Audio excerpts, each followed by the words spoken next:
the way they read over it before they speak out. Like they want to make sure. You got to pre-read and make sure you understand it. That's what they're asking. A person of the opposite sex is attracted to you at work. How do you respond to them?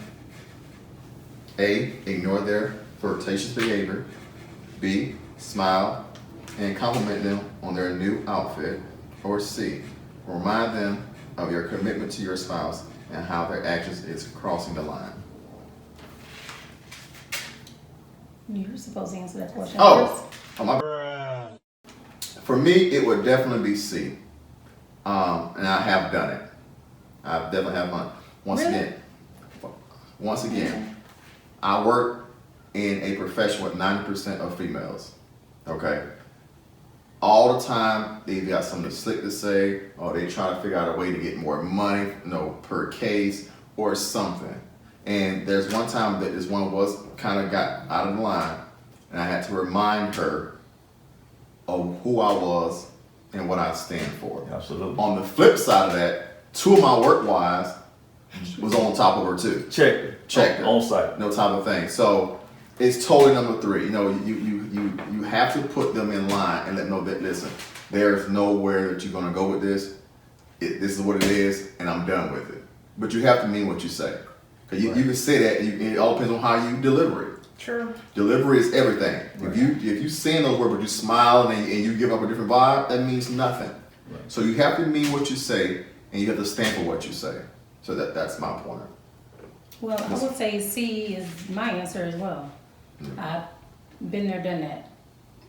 Been there, done that. So, after a couple times, after that second time, I think they got the point. No jokes. I don't step outside my marriage.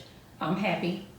And if I wasn't, that's not something I would broadcast anyway. Absolutely. But, I don't entertain. Real talk. Good. I don't entertain. Real talk. See? Definitely, we got to have a discussion.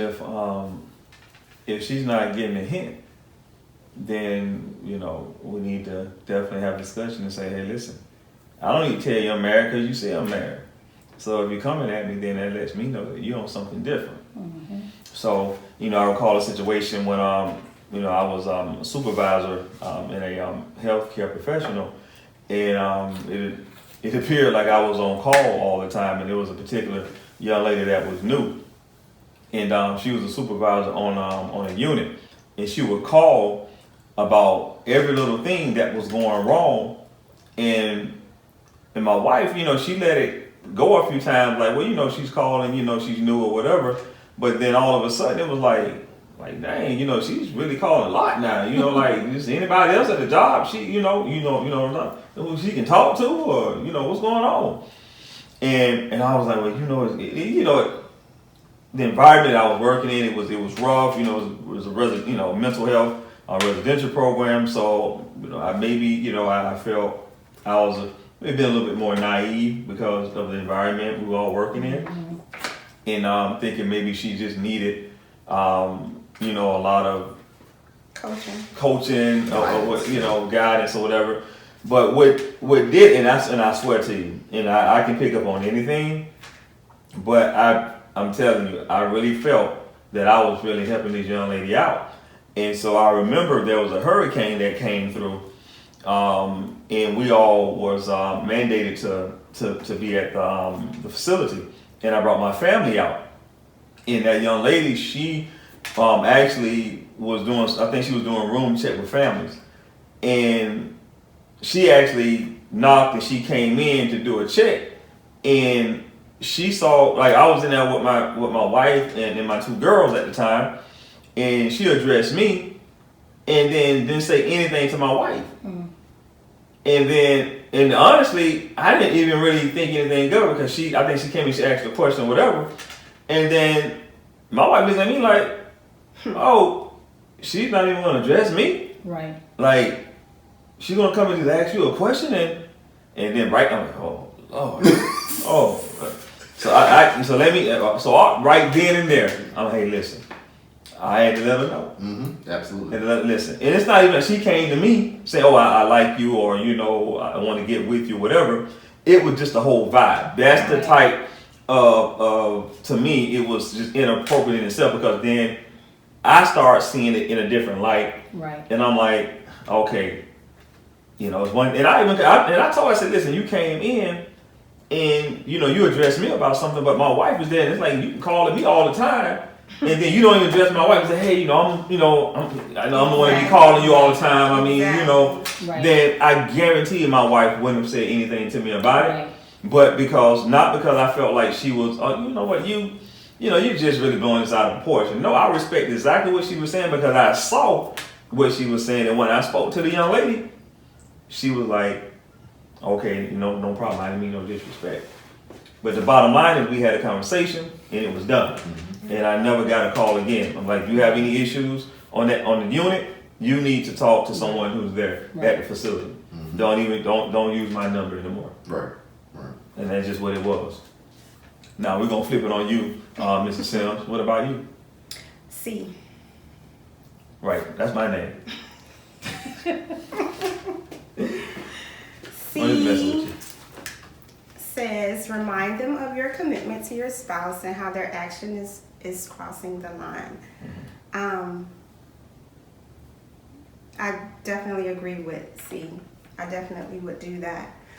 What about the sugar dad approach you in Walmart in the produce? What he said? Don't act like you forgot now. Why you smiling? Cause I remember. You kind of cheesing. I remember, but I don't really remember. Wow, that sounds like a guy response. Okay, wait. Staying cold. Wait, what he said? Like, hey, you told me something about, and I peeped him too. I kind of peeped him, like checking you out. I think he was just looking at me. He was looking at you, but he didn't say nothing. I thought you told me he said something to you. But I do take that as a compliment. I was gonna say. Yeah. Me personally, I've always honestly have taken it as a compliment as long as they respect the fight, even if they step to you, because that's what guys do. I can't blame the man for stepping to you. Even if he's crossing the line and he see you have the ring, he doesn't know you, but he's thinking like, let me see if I can shoot my shot and see if I have a chance. And then if you shoot him down, in a very respectful way, then to me, I just look at that as, hey, well, I got something special. I had to grow maturity with that. Yeah. I did. I struggled. I struggled with that. But I had to mature with that to understand that she's with me. Mm-hmm. And I had to understand that we share things, we have things, we are dedicated to each other. So as a man, if I was a single man, she would be definitely somebody I would go after. If I was just dating somebody and me and her really ain't that serious and she's somebody, let me see what's going on over here. Mm-hmm. Oh, boy, I like them pair of jeans she got on. What? Sister wearing them jeans there. Or, man, she cute. Man, she said all the things that men, hello somebody, all the things that men think about, I'm also a man as well. So been there, done that. So that had to grow on me. I had to mature in that department because I struggled with it for a long time. Right. I did. So I'm with you 100%. It is definitely a compliment. It is definitely a compliment. I wanted to talk about going back to boundaries in the workplace. What happens when you do that? When you do what? Ignore it. Mm-hmm. When you think you're doing the right thing, you're like, you know what? She's making a little comment, oh, we're looking sexy today, sexy man, or whatever. And you just, don't feed into it. Mm-hmm. I've been in that situation. Not really entertaining, smiling, but just kind of like. I'll definitely appreciate Clint and Tanisha coming in. Thank you. You're welcome. Guys. You're welcome. Giving us their perspective on boundaries because our boundaries may differ from their boundaries. So again, thank you. We appreciate it. Thank you guys for joining us. Our prayers that God will continue to bless you. We will be back in a couple of weeks. 2 weeks. Be blessed. YGT. Y'all got this.